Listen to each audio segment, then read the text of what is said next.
नमस्कार, मैं अशोक कुमार पांडे और स्वागत है आपका टीसीएच पर। कल सुप्रीम कोर्ट में मामला था और सुप्रीम कोर्ट में सबसे मजेदार टिप्पणी तो जज ने ये की। जज साहब जो सुप्रीम कोर्ट के थे, उन्होंने ये टिप्पणी की कि जो कागजात आप जनता से मांग रहे हैं वोटर पुनरीक्षण के लिए, अगर मुझसे भी मांगेंगे तो मेरे पास भी नहीं होगा। हालांकि कोर्ट ने बहुत ज्यादा कोई आदेशात्मक ऑर्डर नहीं दिया, लेकिन कहा कि 3 डॉक्यूमेंट्स को भी आप कंसीडर कीजिए। आधार कार्ड की बात की, वोटर आईडी की बात की और साथ में राशन कार्ड की बात की। बोले इसको भी आप कंसीडर कीजिए और अगर आधार कार्ड में कोई गड़बड़ी आपको दिखाई देती है तो उस गड़बड़ी को नोट कीजिए। ये डायरेक्शन दिया कल सुप्रीम कोर्ट ने। अगली सुनवाई होनी है, लेकिन तब तक तो एसआईआर का जो पूरा काम है, पुनरीक्षण का पूरा काम है, वो खत्म हो जाने की बात है। खैर, ये खबर आई और इसके पहले और इसके बाद गोदी मीडिया पूरी तरह से टूट पड़ा सीमांचल पर। उसका कहना यह था कि सीमांचल में जितने लोग हैं उससे ज्यादा वोटर आईडी हैं। उसको आधार सैचुरेशन कहा जाता है और ये डेटा, आधार का जो डेटा है वो वेबसाइट पे ही, आधार की अपनी वेबसाइट पर अवेलेबल है। मैं आपको बहुत डिटेल में बताऊंगा कि गुजरात से लेकर और बाकी सारी ऐसी जगह है जहां भारतीय जनता पार्टी की सरकार लगातार बन रही है, वहां कैसे खेल चल रहा है। लेकिन उसके पहले एक छोटी सी बात, अगर एक आदमी के पास एक से ज्यादा आधार है तो इसके लिए जिम्मेदार कौन है? वो आदमी तो जिम्मेदार है ही जिसने अपने 2 आधार बनाए हैं और इस तरह से गैर कानूनी काम किया है। सेंट्रल गवर्नमेंट है एनडीए की, जिसमें सबसे बड़ी पार्टी भारतीय जनता पार्टी है। आगे चलिए, बिहार की बात हुई, सीमांचल की बात हुई। बिहार में सरकार किसकी है? लंबे समय से भारतीय जनता पार्टी और नीतीश कुमार की मिलीजुली वहां पर सरकार है। यानी राज्य सरकार आपकी है, केंद्र सरकार आपकी है। और अगर ऐसे में डबल ट्रिपल आधार लोगों के बन रहे हैं तो वो बन कैसे जा रहे हैं? आखिर कैसे लोग एक्स्ट्रा आधार बनवा ले रहे हैं? यह सबसे बड़ा सवाल होगा। आपको सिंगल आधार अपना बनवाना हो लीगल तरीके से ऑनलाइन, तो उसमें सारा वेरिफिकेशन होता है। आपकी उंगलियों के मार्क्स लिए जाते हैं, वही आधार का सबसे बड़ा वेरिफिकेशन होता है। एक आदमी के उंगलियों का जो निशान है वो दूसरे के पास नहीं मिल सकता। सबकी उंगलियों के निशान अलग अलग होते हैं। यानी एक निशान से एक ही आधार बन सकता है। फिर एक ही आदमी 3-3 आधार, 2-2 आधार कैसे बनवा रहा है? सबसे बड़ा सवाल तो यह केंद्र सरकार के ऊपर है। और खास तौर से तब जब आधार को हर चीज से जोड़ दिया गया है। पैन से आधार जुड़ा हुआ है, बैंक से आपका आधार जुड़ा हुआ है। आप गाड़ी खरीदने जाइए, आपसे आधार मांगा जाएगा।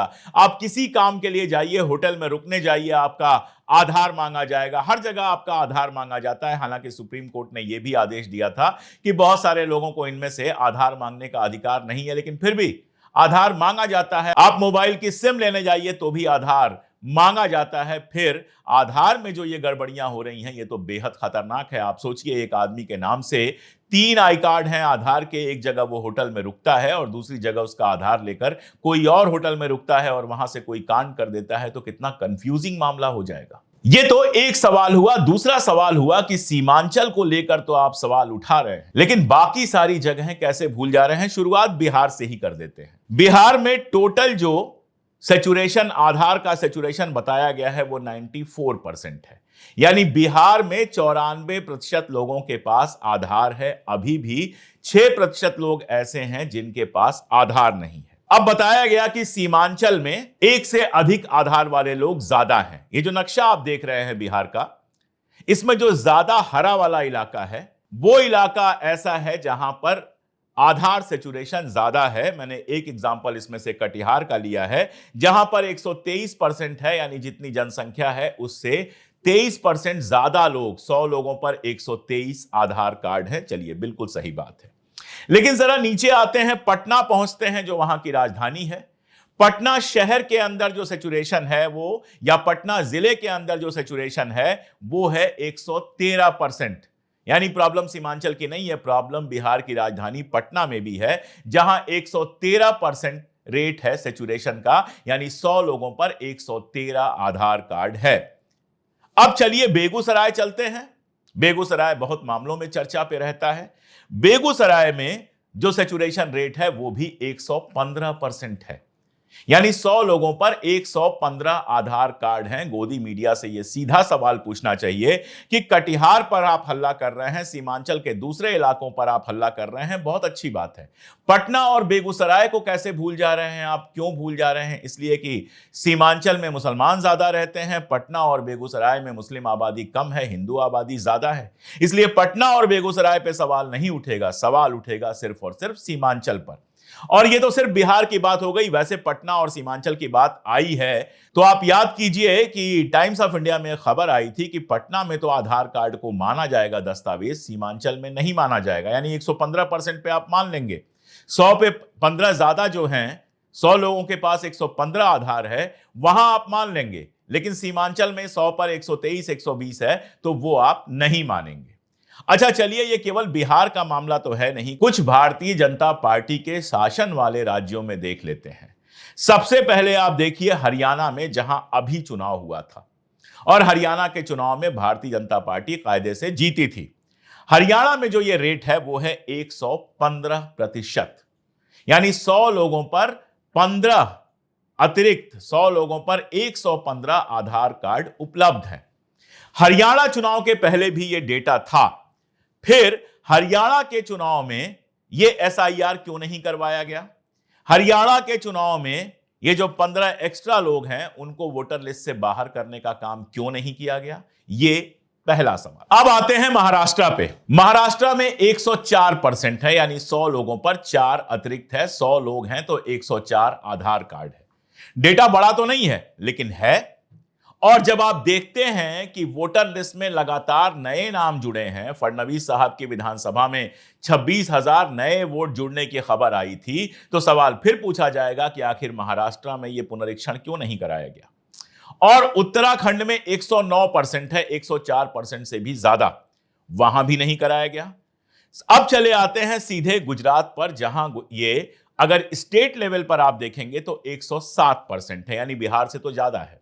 बिहार से वैसे अगर आप कंपेयर करेंगे तो ओवरऑल बिहार में 94% है, जबकि हिमाचल, पंजाब, हरियाणा, गुजरात, महाराष्ट्र, उत्तराखंड, वेस्ट बंगाल जैसी जगहों पर यह 100% से ज्यादा है। जरा गुजरात को और देखते हैं अंदर जाकर, और जितने डेटा मैं दिखा रहा हूं कहीं और से लेकर नहीं आया हूं, ये सारे डेटा आधार की वेबसाइट पर ही आपको मिल जाएंगे। मैंने जानबूझ के अलग से विजुअल्स नहीं बनाए हैं, ये सीधे सीधे उसी वेबसाइट पे जैसा दिखाई दे रहा है वो मैं आपको दिखा रहा हूं। गुजरात में डांग इलाका है जो आदिवासी इलाका है, वहां का जरा डेटा आप देखिए।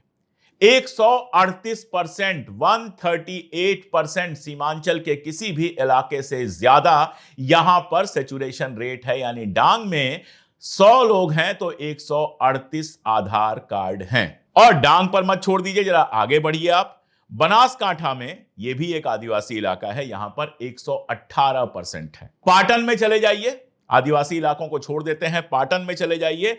पाटन में 122% यह सैचुरेशन रेट है, जो सीमांचल के सैचुरेशन रेट के आसपास है। अब जरा मेन में चले आते हैं, अहमदाबाद देख लीजिए जो वहां की राजधानी है। अहमदाबाद के अंदर भी 100 लोगों पर 111 आधार कार्ड हैं, 111% का इसमें सैचुरेशन है। और देवभूमि द्वारिका में 108% यह आंकड़ा है। तो पोरबंदर जहां गांधी जी जन्मे थे वहां 115% है। ये जितनी जगहें मैंने गुजरात में बताई हैं आपको, ये ऐसी जगहें हैं जहां हिंदुओं का प्रतिशत 70, 75, 80, 85 तक है, जहां मुसलमानों का परसेंटेज 8 से लेकर 14-15% के बीच में आता है। यानी हिंदू ज्यादा हैं, मुसलमान कम हैं, और काफी कम है। अब जरा आप मुझे यह बताइए कि पूरा गोदी मीडिया सीमांचल के पीछे पड़ा है। क्या आपने गुजरात चुनाव के पहले यह देखा, कहीं देखा कि गोदी मीडिया ने यह पूछा हो कि भाई डांग में 138% कैसे हो सकता है आधार का मामला?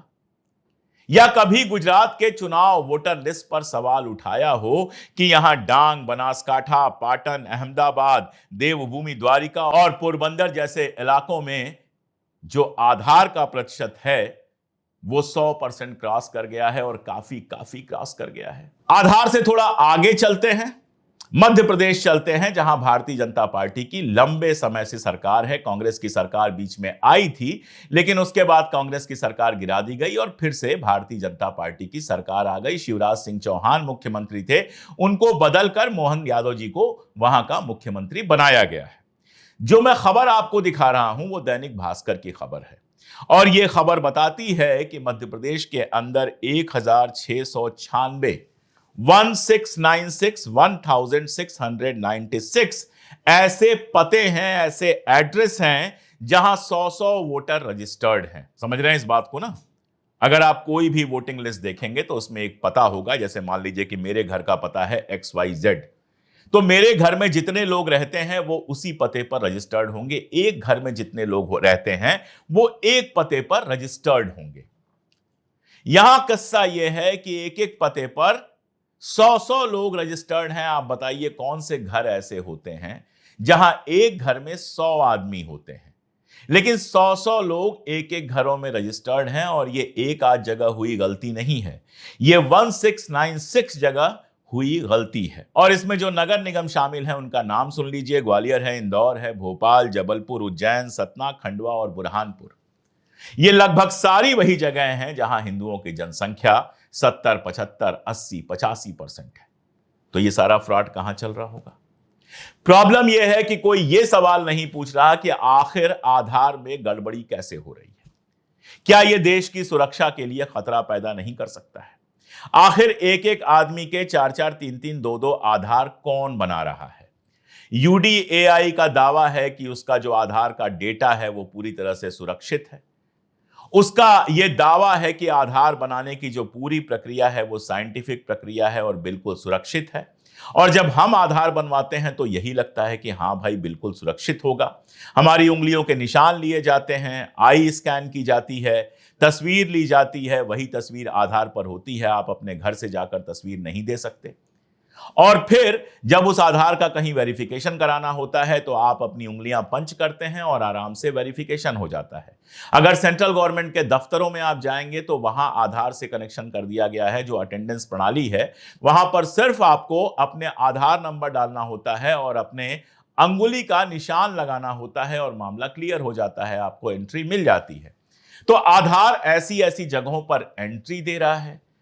यह आप जानते ही हैं कि आधार सारी खरीद फरोख्त, पैन, बैंक सबसे जुड़ा हुआ है। और वो आधार अगर एक एक आदमी का 3-3 बन जा रहा है, 2-2 बन जा रहा है, तो ये बेहद खतरनाक इलाका है। आप सोचिए, सौराष्ट्र के इलाकों में देवभूमि द्वारिका हुआ, पोरबंदर हुआ, जो एकदम बाउंड्री के सीमा के इलाके हैं, जिसके बाद समंदर शुरू हो जाता है, वहां पर अगर अतिरिक्त आई कार्ड बने हुए हैं तो ये कितना खतरनाक है। अब बात की जा रही है कि वेस्ट बंगाल में भी ये पुनरीक्षण प्रक्रिया होगी। वेस्ट बंगाल में जो डेटा है वो 104% का है, 104% यानी 100 पर 4। जाहिर तौर पर ये जो डेटा है वो हिमाचल, पंजाब, हरियाणा, उत्तराखंड और यहां तक कि गुजरात से भी कम है। 104%, गुजरात में 107% है। महाराष्ट्र के बराबर है, जहां अभी चुनाव हुआ है, दोनों जगहों पर 104% है। तो सवाल यह है कि महाराष्ट्र में, गुजरात में, पंजाब में, हरियाणा में, हिमाचल में, इन सारी जगहों पर SIR क्यों नहीं हुआ? इन सारी जगहों पर इस आधार पर SIR क्यों नहीं हुआ कि वहां आधार का ओवर सैचुरेशन है? पश्चिम बंगाल में ही क्यों होना है, बिहार में ही क्यों होना है, जहां पर भारतीय जनता पार्टी के जीतने की संभावना उतनी नहीं है जितनी गुजरात में होती है या बाकी सारी जगहों पर होती है? इसका जवाब मैं आपके ऊपर छोड़ता हूं। एक और बात यहां पर कहना होगा, चुनाव आयोग ने कोर्ट के अंदर, सुप्रीम कोर्ट के अंदर यह बात कही कि आधार जो है वो नागरिकता का प्रमाण पत्र नहीं है। मेरा सवाल बहुत सीधा है कि आखिर नागरिकता का प्रमाण पत्र क्या है? भारत सरकार कोई नागरिकता कार्ड जारी नहीं करती। पासपोर्ट जारी होते हैं, आधार जारी होता है, पैन जारी होता है, जो इनकम टैक्स जमा करते हैं सिर्फ और सिर्फ उनके लिए।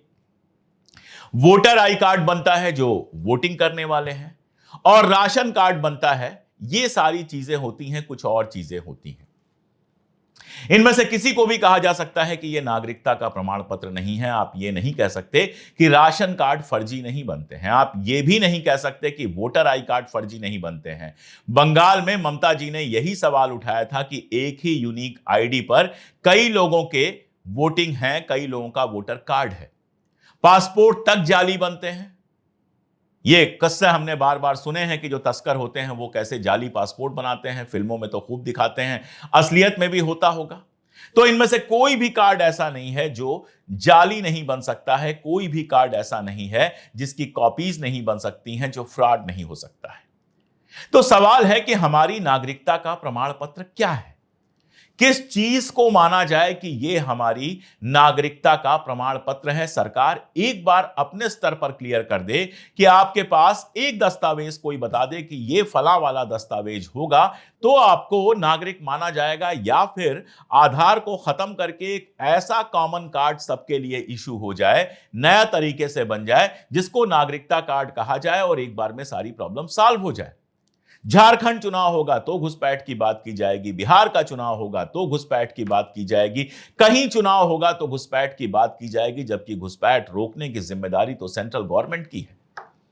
कभी कहा जाएगा आधार मान्य नहीं है, कभी कहा जाएगा आधार मान्य है। वोटर आई कार्ड बनेंगे, कभी कह दिया जाएगा वोटर आई कार्ड भी मान्य नहीं है। फलां चीजें लेके आओ, ऐसे डॉक्यूमेंट्स लेके आओ जिनके बारे में जज साहब बैठ के कह रहे हैं कि ऐसे डॉक्यूमेंट तो मुझसे मांगेंगे तो मेरे पास भी नहीं होगा।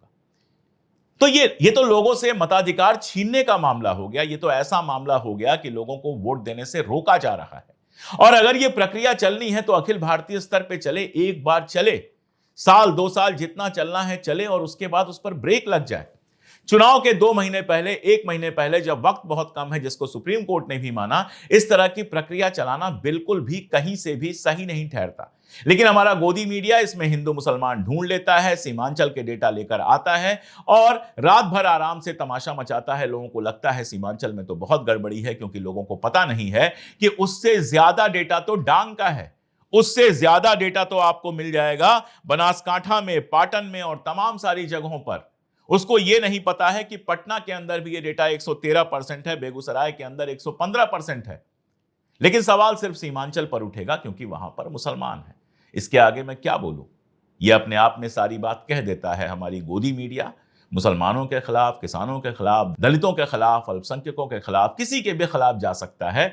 सरकार को बचाना उसका एकमात्र काम रह गया है। सरकार या उसकी संस्थाओं से सवाल पूछने से अब उसको डर नहीं लगता, उसको जरूरत ही महसूस नहीं होती कि उससे सवाल पूछा जाए। लेकिन हमें तो सवाल पूछना होगा। आज के लिए इतना ही, बहुत शुक्रिया।